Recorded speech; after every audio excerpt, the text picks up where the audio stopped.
어, 가만히 들여다보면 하나님의 사람으로 부름을 받았다. 그래서 하나님께서 이끌고 계시고 그분께서 우리를 이끌고 계시는, 우리가 어디로 가려면 길을 따라가야 되죠. 근데 하나님을 따르려면 제일 필요한 길이 마음의 길입니다. 마음의 길. 그렇죠? 그래서 세례 요한을 하나님께서 보내셔서 하신 일이 뭐예요? 우리의 마음 길을 내시는 거예요. 예수 그리스도를 맞이하기 위한 마음의 길을 내는 거죠.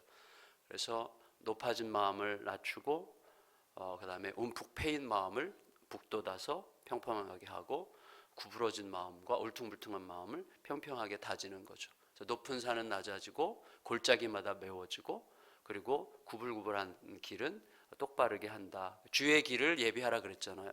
그게 마음길이죠. 우리의 마음에 이렇게 마음의 길이 나야 되거든요. 근데 말씀이 있어. 하나님께서 살아계시고 그분이 나를 끌고 가시고, 나를 끌고 가시는 그 말씀을 주셨고, 그리고 그분은 지금도 나를 보고 계시고 나를 너무나 잘 아시면, 그리스도인은 열매를 못 맺으면 이상한 존재예요. 살아계신 하나님, 만왕의 왕, 그분이 통치자시고 그분이 끌고 가시고 세상을 창조하신 그의 말씀을 주셨고 말씀을 따라가게 하셨는데, 우리의 삶에 열매라고 할 때 뭐 우리가 너무 이렇게 쉽게 너무 물질적으로 뭐 이런 거 생각할 필요는 없을 것 같은데, 제일 큰 열매는 뭐예요? 하나님과 늘 통하기 때문에 말할 수 없는 자유와 부요함이 있는 거죠. 그리고 하나님께 맡겼기 때문에 하나님께 맡긴 자에게 하나님을 닮아가는 그 은혜가 주어지죠. 그래서 하나님을 닮아가는 거죠. 하나님의 성품들이 드러나게 되는 거죠. 근데 그게 그 어떤 것보다도 큰 재산이에요. 우리가 그런 얘기 흔히 하잖아요. 고기를 주지 말고 낚시 잡는 법을. 그 사람이 어떠하면 그 사람에 맞는 삶이 붙는 거죠. 어떤 사람이 되느냐 하는, 어떤 존재가 되느냐 하는 거죠. 어떻게 하면 복 받느냐, 이거는 그렇게 중요하지 않고 어떤 존재가 되면 그 존재에 걸맞는 삶의 환경들이 그게 붙는 거죠. 고난이 와도 그는 대수롭지 않고, 그리고 굉장히 좋은 일이 와도 그것 때문에 자만하지 않는 그런 하나님의 사람으로 살아가는 거죠. 그러니까 부요한 거죠. 늘 부요한 거죠. 사도 바울 선생님처럼 모든 일에 배부른 거죠. 부할 때도 그것 때문에 넘어지지 않고, 가난해도 그것 때문에 넘어지지 않는 거죠. 모든 일에 배부르고 부자가 되는 거죠. 모든 상황에서 부자가 되는 거죠. 그러니까 그런 삶으로 주님께서 우리를 영광스럽게 부르신 건데, 우리의 삶은 너무나 예민하게 현실에 반응하잖아요. 뭐가 좀 있으면 있는 것 같고 없으면 막 쪼그라들고 막 이런 거. 목회자들도 비슷하거든요. 목회자들도 사람이 좀 많이 오면 뭐가 된 것 같고, 안 오면 막 내가 뭘 잘못했지만 망한 것 같고 뭐 이러는 거죠. 현재보다 좀 더 나은 어떤 현실이 와야만 비로소 행복할 것 같은, 나는 이미 충분히 행복한데. 왜요? 하나님 때문에. 하나님이 살아계시고 그분과 함께 하시고 그의 말씀이 있고 그와 동행하고 있는데, 충분히 배부른데도 늘 배고픔을 느끼면서 살아가는 이유가 뭘까? 그리스도인들은 늘 풍성할 수밖에 없는, 내면으로 늘 부자일 수밖에 없는 삶을 살도록 부름을 받았는데, 왜 우리는 그렇게 쭈그러질까? 왜 그렇게 위축될까 하는 거예요. 그것에 대해서 오늘 본문이 우리에게 이야기해 준다고 생각합니다. 제가 개척할 때요, 저를 참 아껴주시는 장로님 한 분이 안산 동산교회 장로님이신데, 그분이 페인트공이세요. 페인트.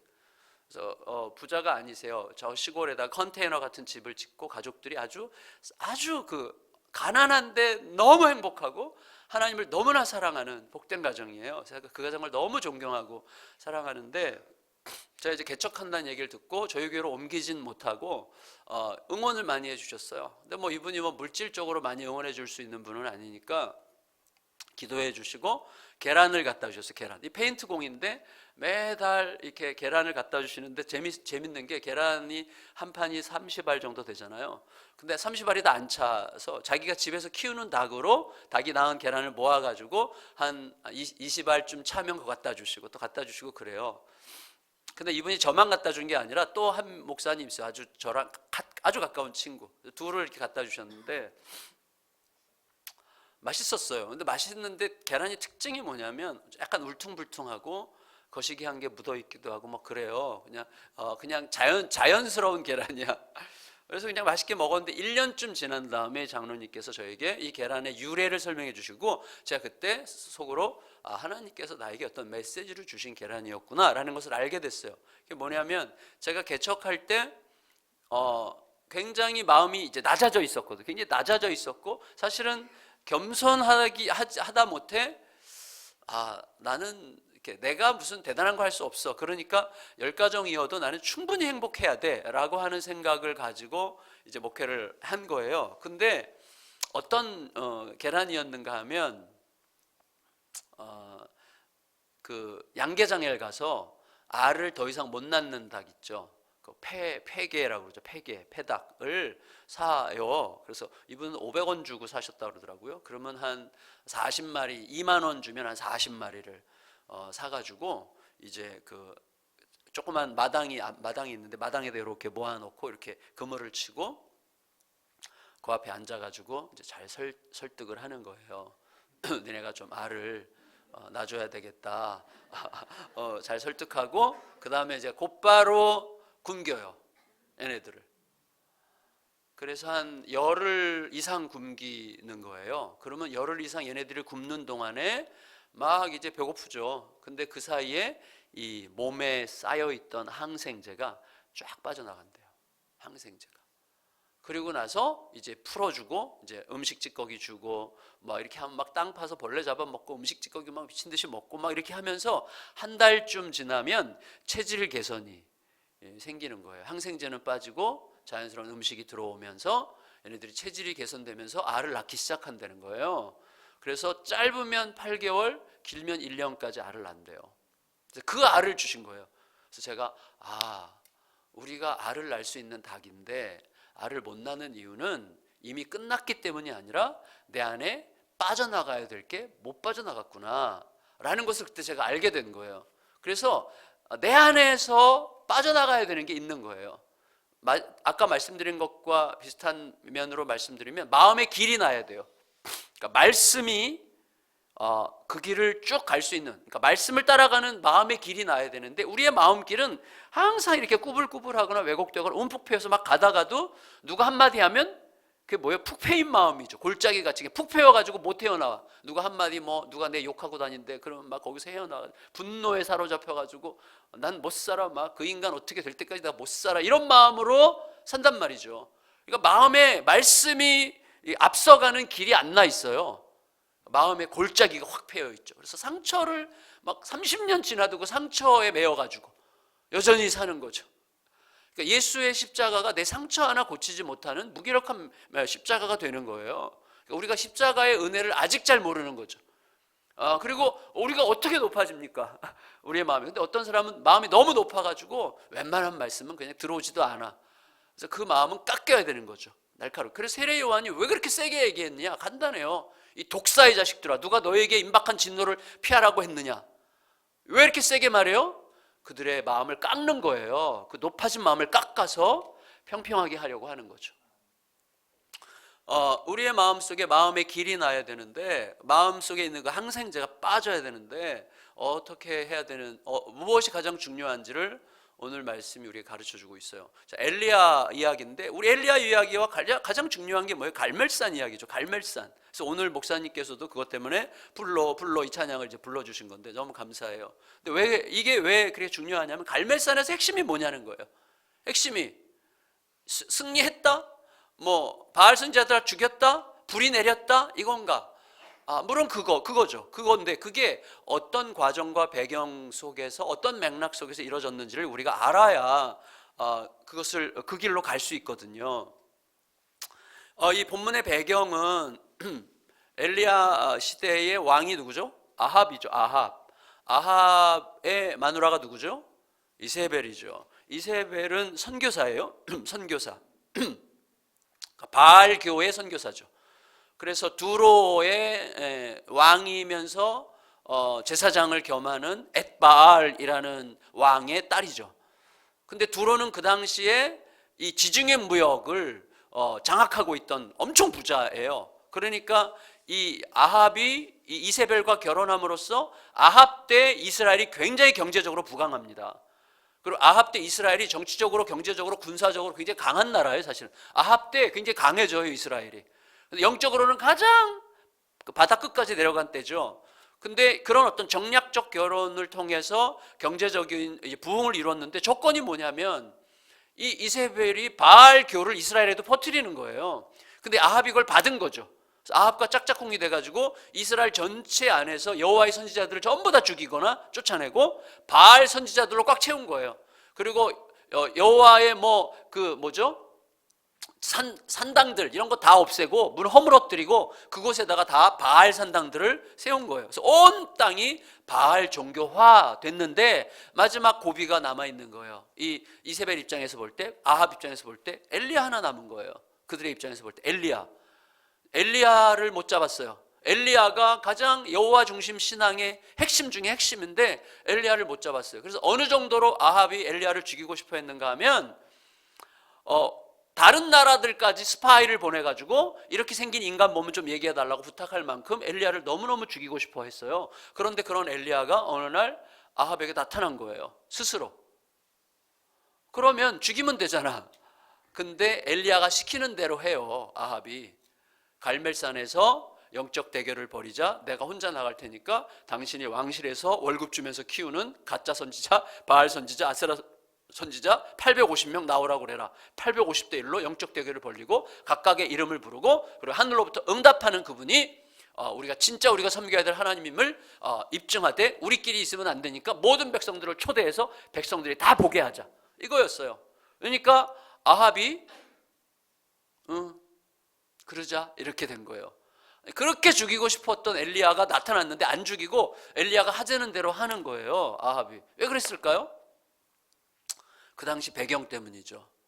그 당시에 가장 큰 미국 같은 세계 최강의 나라라고 할 수 있는 나라도 산불 나면 어쩔 수 없어요.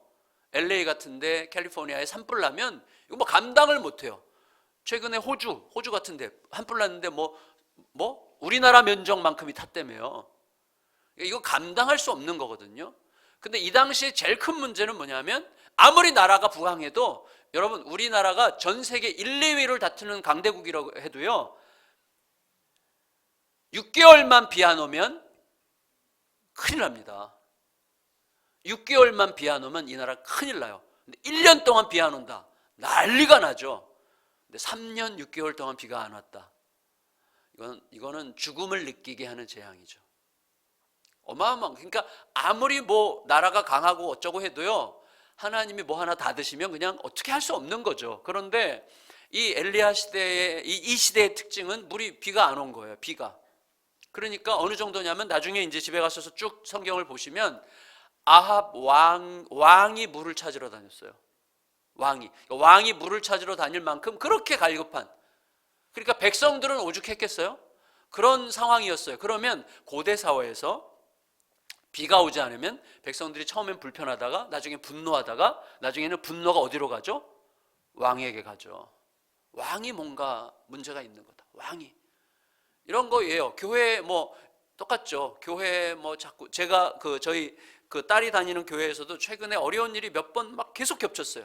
계속 누가 죽고 엄청 요번에도 제가 미국에 갔을 때 영어 예배 드리는 청년들 20살짜리 청년 4명이 새벽에 자기네 집회 마치고 또 막 자기끼리 좀 놀다가 이제 급하게 교회로 들어오는데 새벽 1시인가 2시에 교회 주차장에 대려고 막 들어오다가 방향을 교회에 있는 걸 놓쳐가지고 너무 급한 짧은 시간에 확 돌다가 나무를 정면으로 받았는데 한 아이는 누가 지나간 사람이 건져줘. 다 기절했어요. 꺼내주자마자 불이 붙어가지고 이 기절한 세 아이는 완전히 시신도 못 찾았어요. 이빨만 찾았어요. 그 사건이 있었어요. 제가 있는 동안. 그러니까 근데 이런 일이 이렇게 몇 번 이렇게 반복되잖아요. 반복되면 사람들은 어쩔 수 없어요. 목사님에게 무슨 문제가 있나? 이렇게 생각하게 되는 거예요. 우리 목사님한테 요새 무슨 문제가 있나? 이렇게 생각하게 돼요. 일이 자꾸 반복이 되면.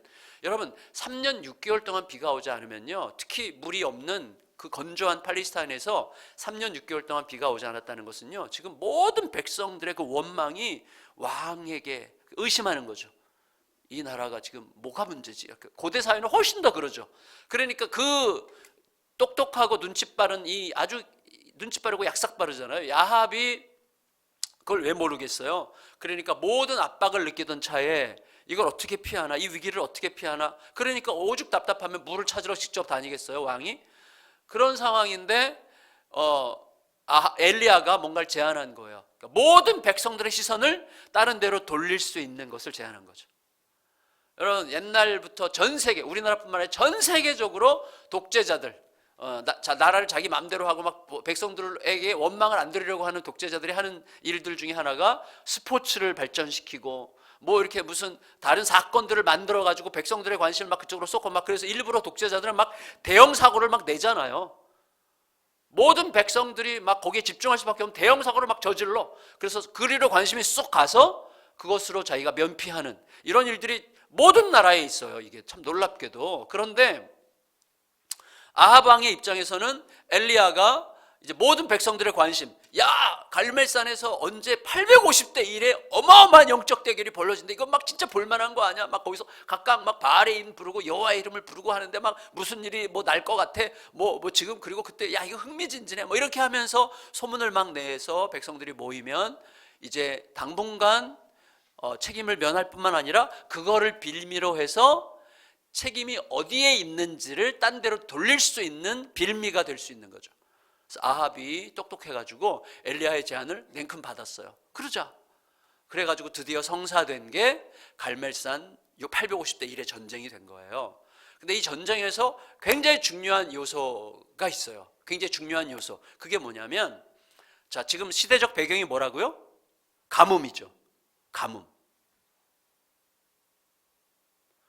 그러면 엘리야가 제안할 때 하늘로부터 큰 비를 내리는 신이 우리가 섬겨야 될 신이라고 우리가 인정하도록 하자 라고 말하는 게 맞잖아요.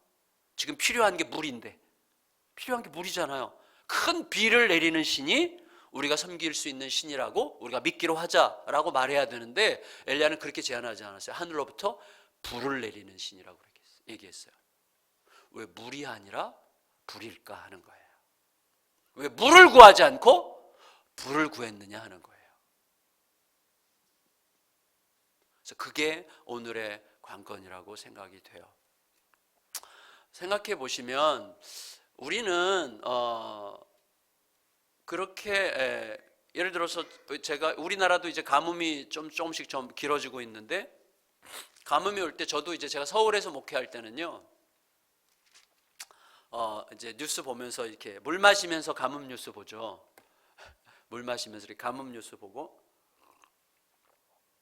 텔레비전에 농부가 나와가지고 인터뷰를 이렇게 막 기자랑 하고, 그럼 막 농부가 막 한숨을 내쉬면서 이번 달까지 비 안 오면 진짜 올해 농사는 다 끝났습니다 하면서 막 쩍쩍 갈라진 땅 보여주고, 이제 사실 그러면 우리는 소파에 앉아가지고 그 뉴스를 보면서 어떻게 왜 이렇게 비가 안 오는 거야? 진짜 빨리 비가 와야지.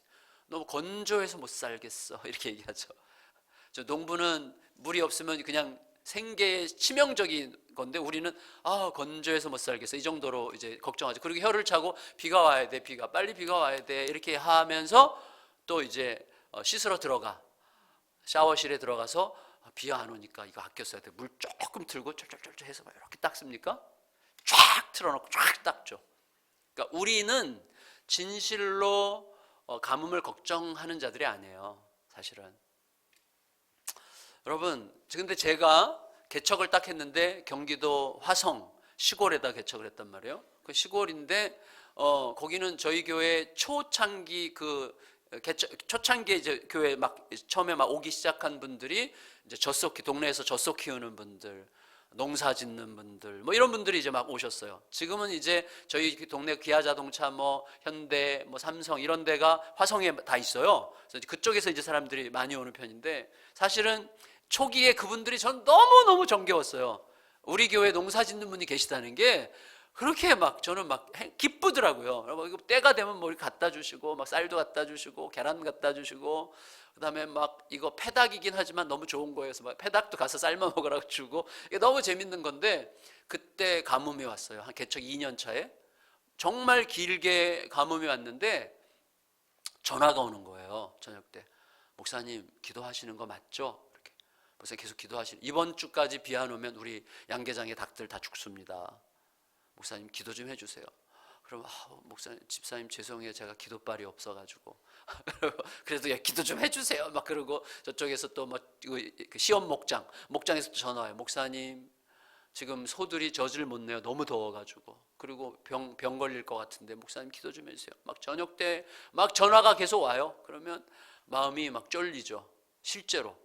그리고 나가 보는 거죠. 나가면 바로 막 논밭이니까. 그러니까 이게 피부로 오는 거예요. 이제 피부로. 텔레비전에서 보는 거랑 완전히 달라요. 그래서 새벽에 교회 가서 성도들을 위해서 기도하기 전에 소들을 위해서, 닭들을 위해서 막 기도하고, 살려달라고 기도하고, 그리고 실제로 제가 물을 아껴서 썼어요. 그러니까 이게 피부로 오니까 물을 함부로 쓸 수가 없는 거예요. 내 눈에 보이고 이게 느껴지니까, 우리 성도들이 얼마나 고난을 겪는지가 느껴지니까 물을 아껴서 제가 마시고 물을 아껴서 쓰게 되더라고요. 근데 우리나라 같이 그렇게 그래도 물이 그나마 강수량이 웬만큼 되는 곳에서도 몇 달 비 안 오면 이렇게 난리가 나는데, 가뜩이나 비가 오지 않는 팔레스타인 지역에서, 유대 그 팔레스타인 지역에서 비가 3년 6개월 동안 오지 않았다. 이거 무슨 뜻이에요? 자, 상상을 해보세요. 3년 6개월 비가 오지 않았다. 그럼 어떤 일들이 생겼겠어요? 일단은 뭐 많은 것을 얘기할 수 있지만 가장 기본적으로 사람들이 못 씻죠. 마실 물도 없는데 어떻게 씻어요? 못 씻죠. 그리고 물도 아껴서 먹죠. 왕이 물 찾으러 다닐 정도였어요. 아껴서 먹죠. 그러니까 사람들이 모여서 대화할 때 항상 대화의 주제는 물이에요. 물밖에 대화할 게 없어요. 물밖에. 3년 6개월 동안 물밖에 대화할 게 없어요. 그래서 자기 언제 물 마셔봤어? 나 지금 3일 전에 그래도 2모금인가 마셨어. 좋겠다. 나 지금 일주일째 막 이러면서 언제 씻어봤어? 난 지금 그래도 한 달 전에는 어디 가서 어떻게 물 누가 좀 줘가지고 좀 이렇게 약간 닦았어. 그래. 난 지금 6개월째 못 씻어가지고 지금 막 뭐 이런 이제 이야기예요. 우리 애가 지금 물 없어서 난리야. 우리 애가 울고 지금 막 난리야. 우리 큰일 났어. 뭐 이렇게 하면서 이제 늘 물 얘기밖에 할 게 없는 거죠. 모였다면 물. 그러면 늘 모여서 관심이 전부 다 물밖에 없어요. 물. 그러니까 어떤 의식이 형성이 되는 거예요? 물만 있으면 더 이상 바랄 게 없겠다가 되는 거죠. 자연스럽게 그런 의식이 형성이 되는 거예요. 물만 있으면 뭘 더 바라겠어? 물만 있으면 뭘 더 바라겠어가 나오는 거예요. 그게 물이에요. 따라서 물은 하나의 상징이죠. 무슨 말인가 하면, 무엇만 있으면 뭘 더 바라겠어라는 말은 모든 시대에 모든 상황에 있어요. 아마 여기 계신 성도님들도 저에게도 아마 그게 있을 수도 있어요. 이것만 우리 애가 대학만 가면, 우리 애가 시집만 간다면, 우리 애가 뭐만 된다면, 우리 집에 이 문제만 해결된다면 내가 더 이상 진짜 뭘 더 바라겠어. 과거에도 그랬거든요. 근데 지나왔어. 그럼 또 생겨. 이거 지나가. 앞으로 또 생겨. 이것만 있으면 뭘 더 바라겠어. 바랄 거 많거든요. 그거 지나가도 바랄 거 많거든요. 근데 우리의 의식은 항상 이것만 해결되면 뭘 더 바라겠어라는 의식으로 살아요. 그러니까 다시 말하면 뭐죠? 거기에 하나님을 사랑하는 자리는 들어갈 수 없고, 어떤 자리만 들어가요? 하나님을 사용하는 자리만 생기는 거예요. 이것만 있으면 뭘 더 바라겠어 라고 생각하기 때문에 이것을 채워줄 하나님만 필요한 거예요. 이게 없어도 하나님이 계시면, 하나님은 아시니 제가 좀 더 견디겠습니다. 좀 더 기다리겠습니다. 그런 하나님의 때에 하나님은 반드시 주실 것을 믿습니다 하고 기다리는 마음, 하나님에 대한 더 큰 사랑의 마음은 자꾸 사라지고요, 하나님을 어떻게든지 사용해가지고 하나님 팔을 비틀어가지고 이것만 있으면 더 이상 바랄 게 없겠다라고 생각하는, 바로 그것을 하나님으로부터 얻어내려고 하죠. 그래서 막 뭔가를 하나님께 잘 보이려고 막 뭔가를 하려고 하는 거예요. 그런 관계가 형성이 되는 거예요. 그런 관계. 이게 참 의식이라는 게 굉장히 무서운 거죠. 굉장히 무서운 거예요. 그래서 우리 속에 항상 물만 있으면 더 이상 바랄 게 없겠다라고 생각하는 그게 있는 거예요. 물만 있으면 더 이상 바랄 게 없겠다. 물론 물은 얼마나 중요한 겁니까? 물은 진짜 중요한 거예요. 물은 너무나 소중한 거예요.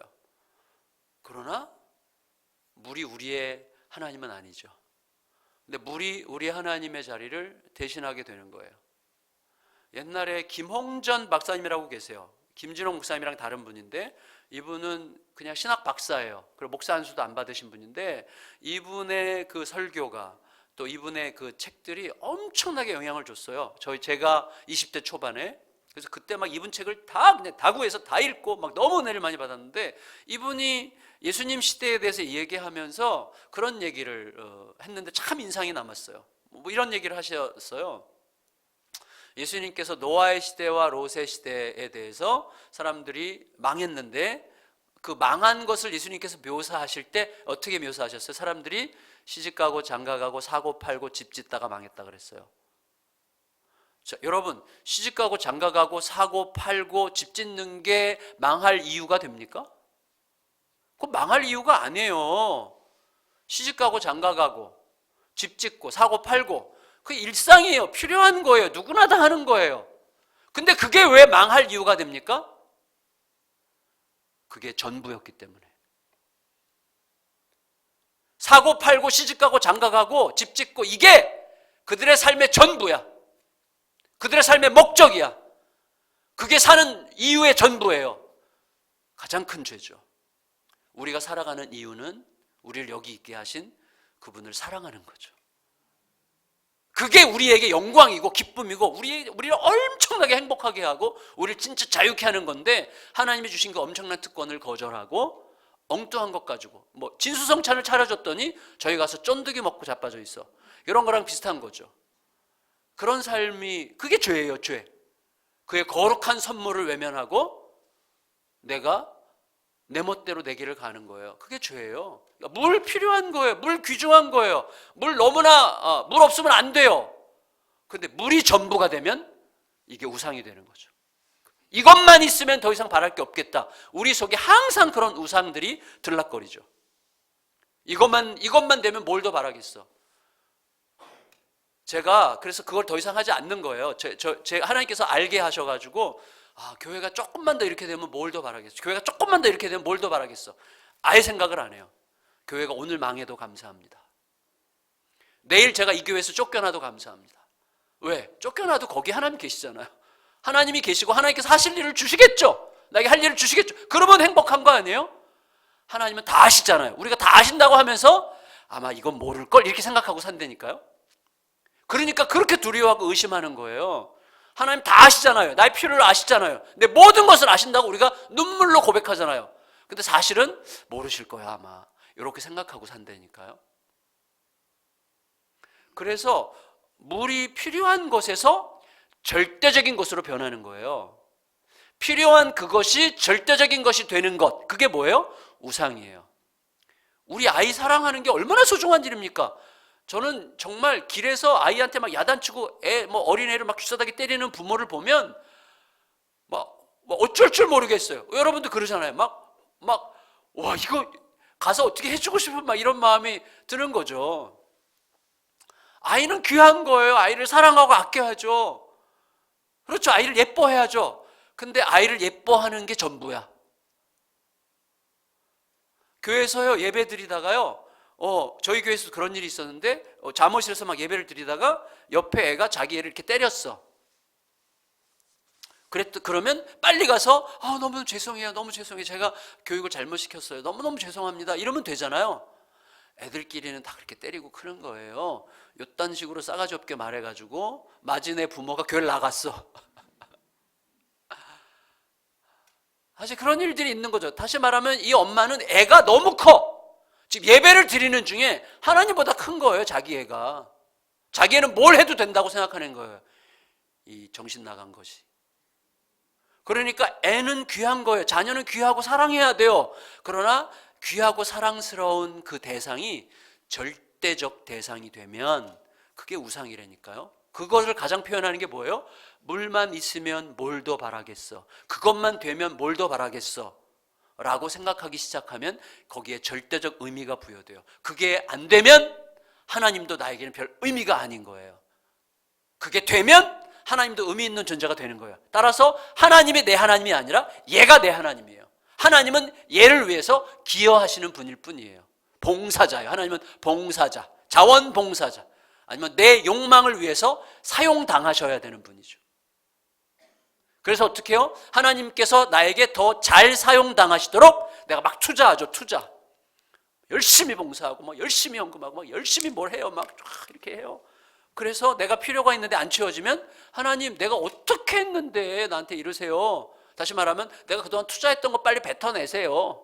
하나님의 팔을 비트는 거죠. 그동안 내가 했던 모든 헌신과 예배는 뭐예요? 하나님께서 갚으셔야 되는 빚이 된 거예요. 뭔가가 절대화되면 그런 일이 생기는 거예요. 우리 속에. 그래서 이것만 되면 더 이상 바랄 게 없겠다는 마음을 가질 수밖에 없는 연약한 자들이 우리들은. 그렇지만 하나님, 제 마음은 지금 이것만 되면 더 이상 바랄 게 없고 이것 때문에 제가 완전히 눈이 멀어 있습니다. 하나님, 그런데 이것이 되면 좋겠지만 이게 주님의 뜻이 아니라면 제가 기꺼이 받아들일 준비를 하게 해주시고 제 마음에 이것보다 하나님이 훨씬 더 크고 위대하신 분인 것을 제가 잊지 않게 하여 주옵소서 라고 기도해야 되는 거예요. 그 길을 가야 되는 거예요. 그 길을. 그래서 엘리야가 그걸 기가 막히게 잘하는 거예요. 그래서 하늘로부터 물을 내리는 신, 물이 먼저 내려버리면 어떻게 되죠? 내 필요가 채워져요. 그러면 하나님은 계속해서 내 필요를 위해서 사용당하시는 분 정도의 수준에 멈춰 있어요. 그래서 우리는 필요가 채워지면 신앙생활의 의미를 느끼고 필요가 안 채워지면 신앙생활의 의미를 못 느끼는 거예요. 그러니까 항상 내 필요가 우선이야. 내 필요가 우선. 물이 항상 우선인 거예요. 그러니까 하나님은 저 뒤에서 따라오는 거죠. 그러니까 하나님이 나의 왕이시라는 이 이야기가 사실 내 삶에서 실제로 경험될 수가 없는 거예요. 그래서 우리의 삶에서요, 이런 거죠. 문제가 생겼어요. 그런데 문제가 해결됐기 때문에 비로소 하나님이 하나님인 것처럼 되잖아요. 그럼 하나님은 여전히 내 섬김의 대상이 아닌 거예요. 내 필요가 내 섬김의 대상이 되고 하나님은 빨리 와서 봉사하셔야 되는 거예요. 그런데 내 필요가 있는데 이게 너무 갈급해. 너무 필요가 채워졌으면 좋겠어. 그런데 어느 날 정신이 차려졌어. 아니지, 이거 없다고 내가 못 사나? 우리 애가 대학 못 간다고 내가 못 사나? 우리 애가 대학 못 간다고 인생이 끝나는 건가? 아니잖아. 하나님이 계신데 하나님이 적절하게 살게 하시겠지. 그걸 믿어야지. 이 어려움이 있어도 상관없어. 하나님, 이 어려움 제가 죽을 때까지 이 어려움 해결 안 돼도 괜찮습니다. 하나님이 계시면 행복합니다. 하나님만 계시면 행복합니다. 그래요. 그러고 나서 이 문제가 해결이 됐어. 그럼 어떻게 되죠? 아, 그렇구나. 역시 우리 하나님이 나의 삶의 예배의 대상이지 이 문제가 그렇게 중요한 게 아니었구나 라는 것을 알게 되는 거예요. 그런데 문제가 해결되기 전에는 하나님도 나에게 의미가 없다고 느끼고 이것만 해결되기를 바라고 이게 해결되기 전에는 나는 행복할 수 없고 만족할 수 없어라고 생각하면 문제가 해결이 돼. 그럼 어떻게 해야 되죠? 계속해서 어떤 문제가 나의 신이 되는 거예요. 계속해서 앞으로도. 어떤 경우에도 그래서 하나님이 우리의 최우선자가 돼야 되는 거예요. 그래서 엘리야의 이 말은 이런 거예요. 야, 나도 물 귀한 거 알아. 나도 물이 얼마나 귀중한 줄 알고 나도 지금 못 씻었고 나도 지금 물 못 마셨어. 그런데 물보다 더 귀중한 게 있는 거야. 불이야. 이렇게 얘기하는 거야. 불. 불은 뭐예요? 불?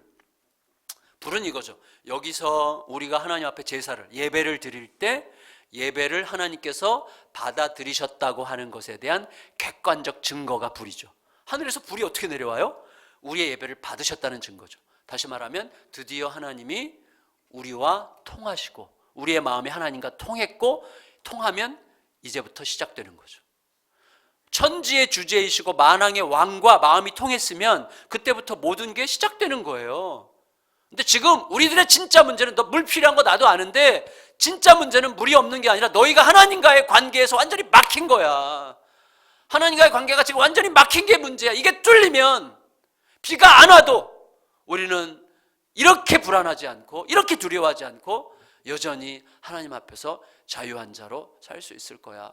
그리고 그 이후에 하나님은 아시기 때문에 우리에게 가장 필요한 때, 가장 적절한 때에 하나님께서는 반드시 물을 주실 거야 라는 믿음의 고백이 불을 구하자는 엘리야의 제안 속에 담겨 있는 거죠. 물보다 불이에요. 불이 먼저 있어야 돼. 불이 우리 속에. 하나님과의 생명의 관계가 항상 우선에 있어야 돼요. 그래서 어떻게 합니까? 기가 막혀요. 하루 종일 바알 선지자들이 막 난리를 쳤잖아요. 막 아침부터 저녁 해질 때까지 시간을 다 썼어, 지네들이. 엘리야는요, 해질 무렵 시작했어. 하루 종일 바알 선지자들이 하루 종일 난리를 쳤는데 아무 일도 안 생겼죠. 고요하기만 하였더라. 아무 일도 안 생겼어요. 그러고 나서 해질 무렵에 엘리야에게 기회가 왔어요. 더 이상 아무리 해봐야 소용이 없으니까 엘리야 차례가 됐어요. 엘리야가 제일 먼저 뭐 하죠? 제일 먼저, 자, 갈멜산은요, 학자들에 따르면 갈멜산은 바알 선지자들의 홈그라운드예요. 다시 말하면 갈멜산에 바알 산당이 그렇게 많았대요. 여호와의 산당도, 여호와의 제단도 있었는데 다 무너졌어요. 아합이 다 무너뜨렸죠. 그래서 갈멜산 보면 갈멜산에서 영적 대결을 벌이자고 했을 때 영적 대결을 벌이는 장소가 나오는데 갈멜산에 여호와의 무너진 제단 앞이에요. 이게 그 당시 시대의 단면을 보여주는 거죠. 온 땅은 바알 종교로 꽉 차 있는데 여호와의 제단이 그나마 있는데 그것도 무너져 있어요. 그래서 엘리야가 제일 먼저 하는 게 뭐예요? 여호와의 무너진 제단을 다시 쌓아요. 다시 쌓아요. 큰 돌을 갖다가 여호와의 무너진 제단을 쌓아요. 돌 몇 개로? 12개로. 다 나와 있어요, 성경에. 12개의 돌로 쌓고, 성경이 뭐라고 그랬냐면 이스라엘 12지파를 표시하는 12개의 돌로 제단을 쌓았다고 그랬어요. 다시 말하면 엘리야는 이스라엘 12지파를 하나님 앞에 산 제단으로 올려드리죠. 그리고 거기에 제물로 짐승의 각을 떠서 짐승을 하나님 앞에 바치죠. 이렇게 제단 위에 올려놔요. 그리고 어떻게 해요? 거기다가 물을 부어요. 야, 진짜 저는 이거 생각하면 참 깜짝 놀랐어요. 그 물을 어디서 구했을까? 그 귀한 물, 백성들이 그 지금 신으로 받드는, 하나님처럼 받드는 그 물을 엘리야는 어디선가 구했어요. 그것도 12통이나 구했어요. 12통. 그래서 물 12통을 갖다 부어요. 4통씩 3번을 갖다 부어요. 엘리야가 지금 백성들에게 시위하는 거죠. 이 물 귀한 거 나도 알아. 나도 이 물 마시고 싶어. 나도 이 물로 씻고 싶어. 나도 그 필요가 있어. 나도 인간이야. 그렇지만 나는 이 시간 이 물을 여호와 하나님을 위하여 허비하겠다. 하나님께 쏟아 바치겠다. 그래서 백성들 앞에 데몬스트레이션 하는 거예요. 시위하는 거예요.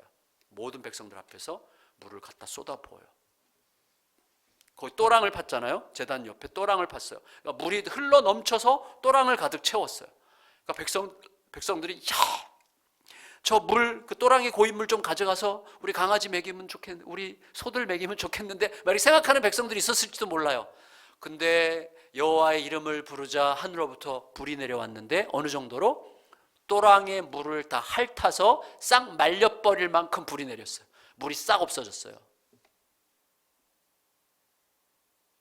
그리고 나서 어떻게 됐어요? 아시죠? 그리고 나서 큰 비가 그냥 내렸어요. 세상이 감당하지 못할 큰 비. 우리가 가끔씩 놀라잖아요. 막 가뭄으로 막 어쩔 줄 모르고 막 고생하다가 어느 날 비가 쫙 전국적으로 비가 내릴 때, 야, 이거는 할 수 없는 일이잖아요. 누구도 할 수 없는 일이죠. 야, 어떻게 막 강물이 흘러 넘치게 하는 이거는 하나님만 하실 수 있는 거죠. 그때 느끼는 거죠. 하나님의 거룩함을, 어떤 하나님의 거룩성을, 영광을, 소위 영광을 느끼는 거죠. 영광을. 하늘로부터 큰 비가 그때 내린 거예요. 물이 아니라 불을 구하자, 하나님과 관계가 통하자 하늘로부터 큰 비가 내려 필요가 채워지고 남는 거죠. 이게 우리들의 삶에 너무 이 순서예요. 예수님께서 이미 말씀하셨잖아요. 어제도 제가 말씀드렸지만 너희는 먼저 그의 나라와 그의 의를 구하라. 그리하면 이 모든 것을 너희에게 더하시리라. 너희가 구하지 않은 것도 더하시리라. 엘리야는 불을 구했지만 하나님은 불과 함께 물도 주셨어요. 그게 우리 그리스도인의 삶이 아닙니까? 근데 물부터 구하면 어떻게 되죠? 물이 와도 나는 더 이상 불을 구하지 않게 되는 거예요. 그러면 재앙이죠. 재앙이에요. 옛날에 한전 그 지사장 중에 한 분이, 제가 충영교회 부교육자일 때 충영교회의 장로님이셨는데, 그분은 명함에 이렇게 항상 썼어요. 자기 앞에 자기 이제 그 회사의 지위를 딱 쓰고 뒤에는 문구를 하나 썼어요.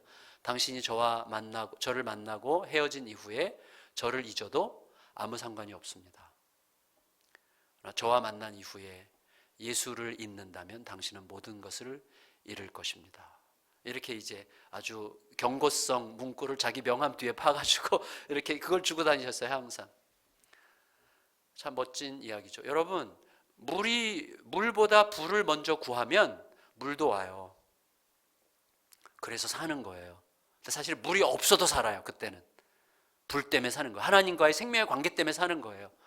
그런데 물을 먼저 구하면 물이 없어서 죽고, 물이 와도 불이 없어서 죽는 거예요. 몸이 죽든 영혼이 죽든 다 죽어요. 우리가 갈 길은 뻔한 거예요. 제가 저의 삶에 몇 번의 계기가 있었어요. 몇 번의 계기. 저는 제일 저에게 큰 우상은 인정욕구였어요. 인정욕구. 그래서 사람들이 저를 알아주고, 그리고 사람들이 저를 어떻게 하면 나를 좋아하게 할까? 내가 설교할 때도 어떻게 하면 성도들이 좀 이 설교에서 막 매력을 느끼게 할까? 막 이런 쪽에 막 너무 관심이 가니까 막 설교 준비하니까 막 머리가 막 깨질 것 같이 아픈 거예요. 늘 이게 어필을 할까? 이게 성도들이 듣고 아멘 할까? 이거 성도들이 듣고 와, 오늘 너무 은혜 받았어라는 말을 하게 할 만한 설교일까? 이런 생각으로 요새는요, 제가 거기서 이제 완전히는 아니지만 거의 벗어나게 하셨어요. 지금 말씀이 뭘 얘기하나 그 얘기만 하자. 그러니까 너무 자유로운 거예요. 지금 너무 자유로워졌는데, 자, 중요한 건 뭐냐면 그때가 2000년이었어요. 2000년 여름쯤이었는데 너무 이게 꽉 찼어요. 그래서 나는 좋은 목회자가 될 수 없을 거야, 이렇게 생각했어요. 왜냐하면 제가 분명히 말씀드린 첫날 머리가 진짜 좋아요. 네, 잔머리가. 그래가지고 이렇게 머리가 너무 막 팍팍팍 돌아요. 팍팍팍. 그게 핵심이 뭐냐면 내가 사람들에게 조금이라도 더 괜찮은 사람으로 보이는 쪽으로 머리가 도는 거예요. 사람이 나를 좋게 보고, 괜찮은 사람인 것처럼 보고, 겸손하게 보고, 열린 사람인 것처럼 보고, 개혁적인 사람인 것처럼 보이게 하고 막 이러는 거죠. 어떻게든지 내가 사람들에게 굉장히 개혁적인 것처럼, 멋있는, 겸손한 사람인 것처럼 이렇게 보이는 게 너무 막 신경을 쓰는 거예요. 저도 모르게. 그러니까 막 겉으로는 막 백조인데 물 밑에서는 막 파닥파닥거리는 거죠. 그런 저를 늘 보면서 너무 괴로웠어요. 나는 왜 이렇게 머리 쪽일까? 나는 이렇게 머리가 돌아갈까? 막 밤에도 잠을 못 자고, 막 조금이라도 누군가에게 인정받지 못한 것 같고, 누군가에게 무슨 나쁜 소리를 들었으면 막 밤에 잠을 못 자고, 막 지지라 그래, 나는 그냥 주님의 길을 가면 돼, 이렇게 살면 되잖아요. 그게 안 돼. 막 내가 사람들 사이에 막 나에 대한 나쁜 소문이 막 도는 것 같아가지고 막 잠을 못 자. 막 좀 돌면 어때? 예수님은 전부 다 미쳤다고 그랬는데. 그러니까 그 부분에서 아직 못 벗어났던 거예요, 그때. 그래서 제가 이 부분을 내가 못 벗어나면, 내가 머리에서 내 가슴이, 내 존재가 던져지는 삶으로 살지 못하면 나 죽겠다. 그러니까 나는 이렇게 물을 구할까? 물을 이렇게 내 필요를 이렇게 구할까? 내가 인정받는 것을 왜 이렇게 구할까? 그런 생각에 너무 괴로워서 어떻게 했는가 하면 제 발버둥을 했는데, 첫째는 허슨 테일러라고 믿음의 선교사의 전기를 2권을 사다가 꼼꼼하게 읽고, 하나는 요약판, 하나는 아주 자세하게 쓴 두꺼운 거를 2개를 읽고 연습하기 시작했어요. 어떻게 이분은 믿음으로 살았나? 잘 안 됐어요. 잘 안 되더라고요. 저절로 난 또 머리가 돌아. 너무 힘든 상황이었는데, 그 즈음에 김영대 선교사님이라고 우리 교단 이제 선교사님이고 우리 교단 행정국장 같은 거 하셨는데, 그분이 그때 그 아프리카의 그 나라가 어느 나라죠? 이집트 옆에?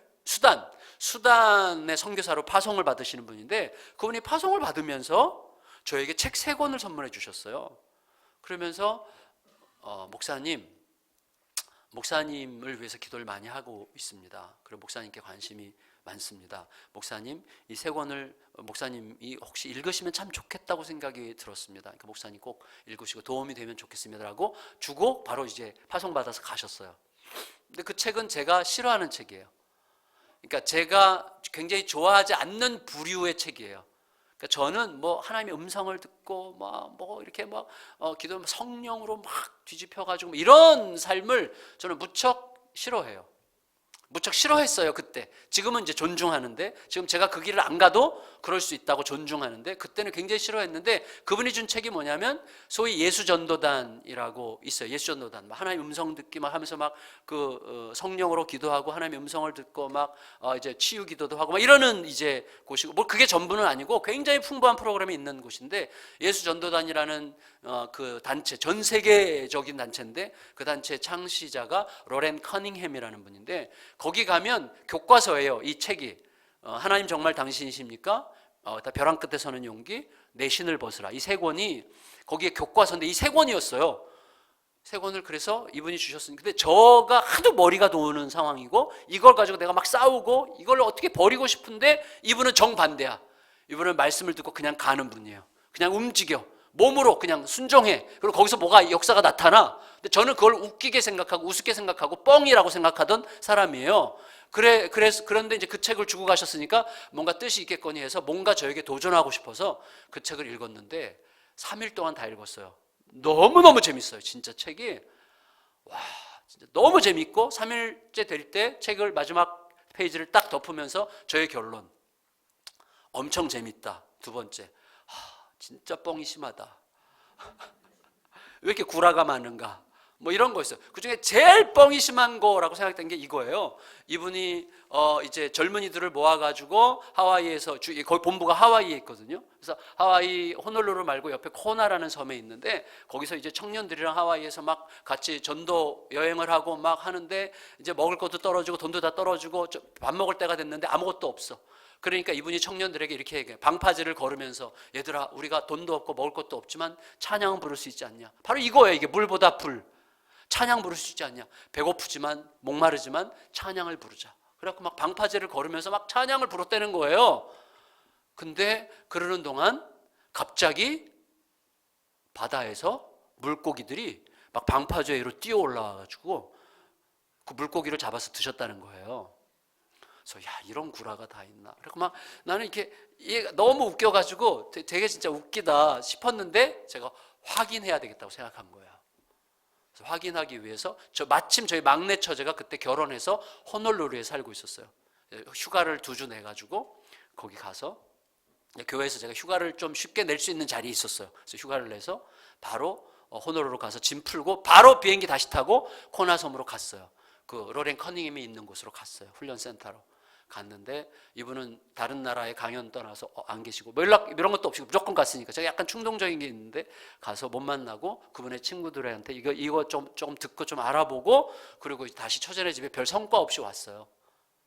그 처제한테 그때서 생각나서 처제한테 물었어요. 미향인데 우리 어릴 때부터 같이 자라가지고, 야 미향아, 혹시 호놀루루 여기 하와이에서 물고기 떼가 막 방파제로 막 뛰어오르고 막 그런 일이 있니? 그랬더니 처제가 가끔씩 그런 일 있어. 그러는 거예요. 그때 제가 완전히 머리를 망치로, 그러니까 이런 거죠. 우리는요, 그런 일은 있을 수 없어라는 전제가 딱 생기잖아요. 그러면 그런 일은 다 거짓말이 되는 거예요. 뻥이거나 구라거나 이렇게 되는 거예요. 근데 이때는 거예요. 근데 그게 자주 있는 일은 아니라 가끔씩. 그래서 제가 동영상을 봤는데 막 물고기 떼가 막 수만 마리가 육지로 막 뛰어오르는 동영상을 봤어요. 아, 이거 진짜네. 근데 하필이면 그 타이밍에 올라왔다는 게 이게 하나님의 일하심이구나. 그때 제가 가슴이 서늘해졌어요. 내가 너무 편견이 많은 사람이구나. 내가 너무 전제가 그래서 그때 한번 깨졌어요. 그러고 나서 돌아와서 그 책을 다시 들여다보면서 내가 로렌 커닝햄을 한번 흉내내야 되겠다. 그래서 뭐였는가 하면, 그 흉내내고 싶었던 게 뭐냐면, 이분이 어떤 세미나에서 강의를 하다가 쉬는 시간에 이제 차 마시러 거리에 나갔는데, 갑자기 하나님께서 야, 너 지갑 꺼내서 지갑에 있는 모든 돈을 꺼내서 길에다 던져라. 근데 그렇게 말하는 하나님, 저희 하나님은 아니거든요. 우리 하나님은 그렇게 말 안 하시거든요. 근데 그분의 하나님이랑 내 하나님이 달라.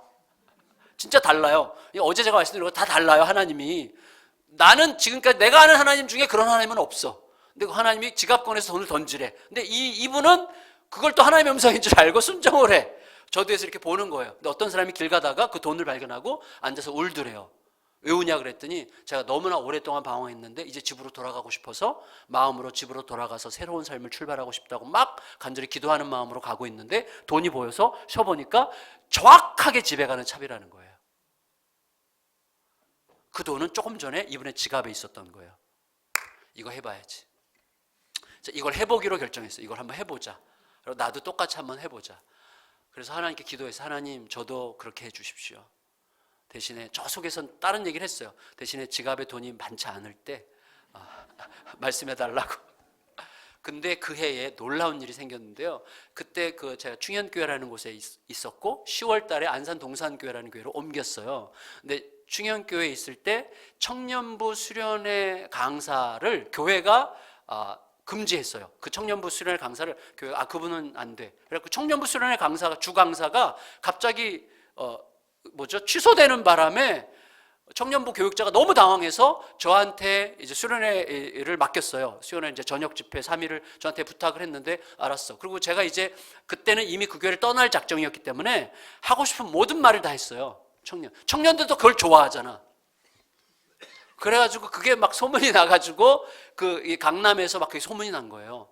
그래서 그 옆에 서초동의 사랑의 교회로 이 소문이 가서 그쪽에서 막 CD가 막 돌았어요. 그래서 거기 사랑의 교회 대학부, 대학 1부, 대학 3부, 대학 6부 집회 수련회 막 집회하고 그러면 그게 또 알려져서 막 사방에서 그해 2000년도 여름부터 12월까지 거의 매주 청년 집회를 했어요. 거의 매주. 그래가지고 사례비가 너무 많이 쌓였어요. 이게 지금 근데 그때까지 저는 그런 하나님의 그런 음성을 듣는 훈련이 안 돼 있어가지고 계속 쌓이기만 하지 어디다 써야 될지 모르는 거예요. 이게 지금 말씀하시면 큰일 날 정도로 너무 큰 금액이 쌓였어. 근데 12월 달이 됐는데요. 새벽에 엎드리면 딱 생각나는 사람이 있어요. 제가 신대원 동기인데 친하지도 않았고 얘기를 많이 하지도 않았어요. 그렇게 가까운 사이가 아닌데 갑자기 뜬금없이 그 친구 김병범 선교사라고 우크라이나 선교사인데 그 선교사가 계속 떠오르는 거예요. 눈만 감으면 그 친구가 떠오르고 눈만 감으면 떠올라. 그 이후로는 안 떠올라. 그때만 떠올랐어요. 그래서 어느 순간 제가 그때 12월 말일이 됐는데 12월 30일인가죠. 그 말일 전날 이게 하나님께서 사인하시는구나. 그래서 제가 보내지 않으면 안 보내도 되는 이유를 많이 생각할 수 있기 때문에 바로 은행에 가서 보냈어요. 전부 다. 보내고 돌아올 때 너무 시원한 거예요. 마음이. 너무 시원하고 또 한 마음이 있어요. 너무 섭섭하고. 너무 시원하고 너무 섭섭하더라고요. 근데 제가 이거 진짜 저 같은 사람은 경험할 수 없는 경험인데 바로 그 다음 날 12월 31일 새벽에 기도하는데요. 제가 김인중 목사님한테 그때 반했어요. 이분의 그 열정에 반해가지고 저도 막 안산 성시화를 위해서 막 기도를 하는데 갑자기 뜬금없이 하나님이 어떻게 들렸는지 모르겠어요. 너무 뚜렷하게 가슴으로 정갑신 너 오늘부터 돈 걱정하지 않고 살 거야. 이렇게 이게 참 너무 세속적이잖아요. 근데 정갑신 너 오늘부터 돈 걱정하지 않고 살 거야. 그 마음이 들어오는 거예요. 너무나 선명하게 부인할 수 없도록. 그래서 제가 스스로 생각했어요. 웃기다. 내가 굉장히 듣고 싶었던 것을 내가 내 자신에게 말했구나. 저는 이렇게 생각한 거예요. 내가 나에게 말했다고 생각해. 내 무의식이 나에게 말했구나 이렇게 생각하고 집으로 갔는데 출근 준비하고 9시에 나오려고 그러는데 전화가 왔어요. 저는 그때 12교구 담당인데 9교구 집사님, 초등학교 교사 백명숙 집사님이라는 분이 전화를 해가지고 목사님 오늘 좀 봅시다. 왜요? 그냥 좀 봬요. 수요일날 그때가 송구영신 예배 직전에 만나가지고 얘기를 나누는데 이분이 봉투를 하나 꺼내놓는 거예요. 봉투를. 목사님 제가 조금씩 모았던 건데 그렇게 큰 돈은 아닌데 이상하게 얼마 전부터 계속해서 목사님 생각이 그렇게 나요. 무조건 목사님 들으라는 거예요. 목사님. 그래서 제가 집사님 제가 여기 온 지 얼마 되지도 않았고 그리고 제가 이렇게 봉투를 따로 받지 않습니다. 이거 어차피 주셔야 제가 교회에다 헌금할 겁니다. 그러니까 누가 괜히 오해하지 않도록 저에게 줬다 치고 헌금해 주십시오 라고 이렇게 멋있게 말을 했어요. 그게 저의 저의 가증함이에요. 왜냐하면 굉장히 받고 싶었거든요. 너무너무 받고 싶었고 그분이 목사님 아니에요. 그래도 이건 목사님께 드리라고 했으니까 놓고 갈게요. 그렇게 말해주기를 기대하면서 제가 얘기한 거예요. 저에게 줬다 치고 교회에다 하십시오라고 얘기했는데 이분이 진짜 감사하게도 또 그렇게 얘기하셨어요.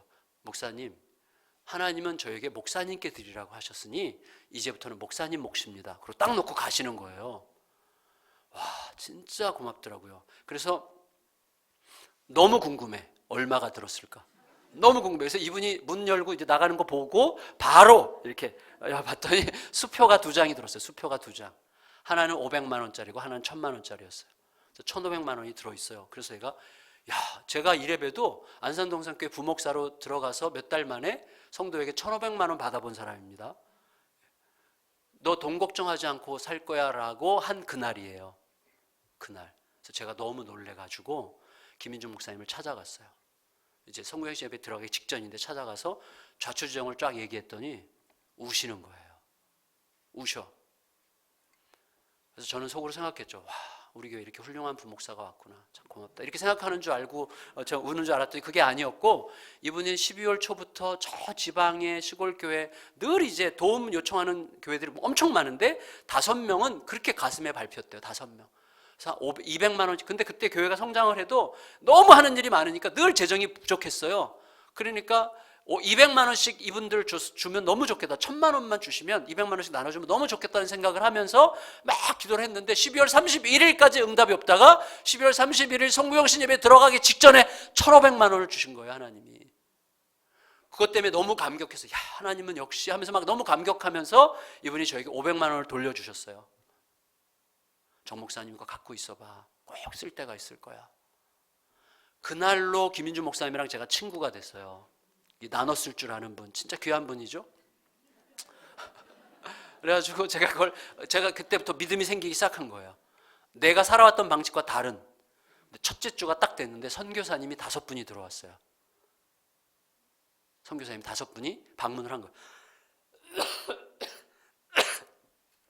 그래서 하나님의 뜻이구나. 그래서 100만 원씩 드리고 제가 그때 깨달았어요. 너 돈 걱정하지 않고 살 거야 라는 말은 돈을 그때마다 필요해서 주겠다는 말이 아니라 흘려보낼 수 있도록 해주겠다는 뜻이고, 두 번째, 돈이 없어도 걱정하지 않을 수 있는 믿음을 주겠다는 뜻이구나 라는 것을 제가 알게 됐어요. 그리고 2000년부터 지금 2020년까지 저는 진짜 돈 걱정을 안 해요. 물론 돈 걱정을 안 한다는 게 돈 걱정이 요만큼도 없다는 뜻은 아니에요. 없으면 초조하고 불안하고 힘들고, 어제 제가 말씀드렸잖아요. 막 2배로 국민은행에 내야 될 때 막 어쩔 줄 모르고 그러죠. 그런데 결국은 돈 문제에 제가 압도되지 않아요. 결국은 이기게 하세요. 결국은 헤쳐나가게 하시고, 결국은 돈이 별거 아니구나. 하나님이 전부시구나 라는 것을 알게 하시는 거죠. 알게 하세요. 여러분, 우리의 속에 항생제가 빠져나가야 돼요. 물이냐 불이냐에서 항상 불이 우선인 그런 삶을 살아가심으로 우리의 삶에서 놀라우신 하나님의 위대한 은혜를 날마다 경험하며 살아가는 복된 소풍교회 성도님들 되시기를 축원합니다. 존귀하신 주님, 은혜를 감사합니다. 우리는 물을 구합니다. 이것만 있으면 더 이상 바랄 게 없겠다라고 하는 생각 때문에 나도 모르게 하나님을 섬기는 것 같지만 사실은 하나님을 사용하는 자가 되고 있습니다.